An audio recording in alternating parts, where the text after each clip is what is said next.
What is going on, traders? Mason Trades here again with another video. Two videos one day, one on the recap, and now we're going to be talking about support and resistance. So what is support and resistance? If you're a new trader, you don't know exactly what you're wanting to trade, what you're doing yet, and you're just trying to learn from the beginning steps. All right, the first thing you're going to want to know is support and resistance. All right, so support, as you can see down here, you see around 6:15 a.m. and 1:30 a.m. Now that is what you call support. So it's the lowest the stock goes in the time period that you're looking at. So I'm looking at the last day. So the time period, it shows support at 176, around 176. So it came close to support. Actually, it went a little bit below support, so it was at 174. So from that 174 to 176 range, so it's basically 175. So that dollar range would be its support range for the whole day.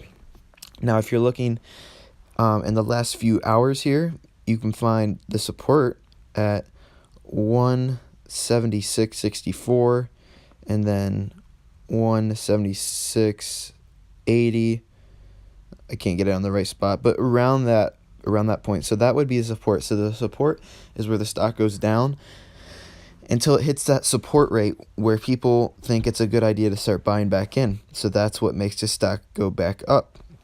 And resistance is when it hits its peak.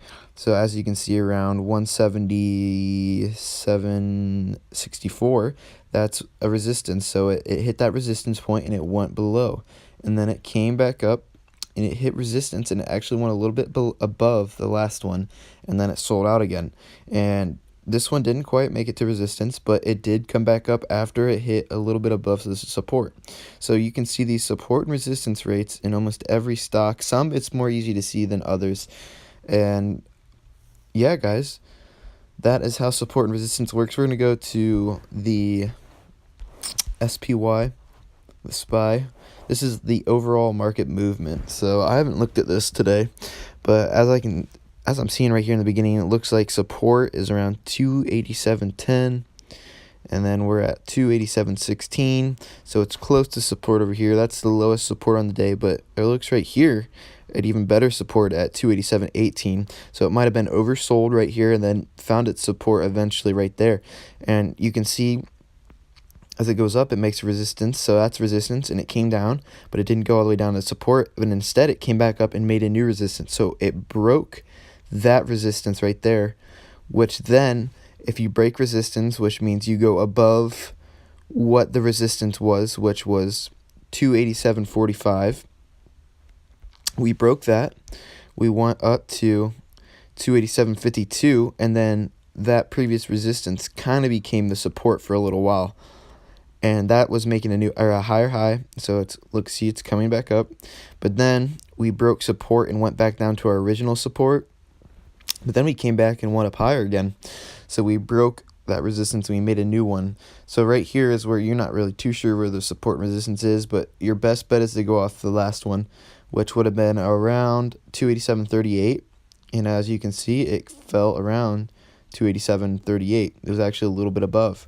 So yeah, guys, finding resistance and support is one of the key factors to making a good trade. You're not going to want to enter at resistance and sell at support, obviously.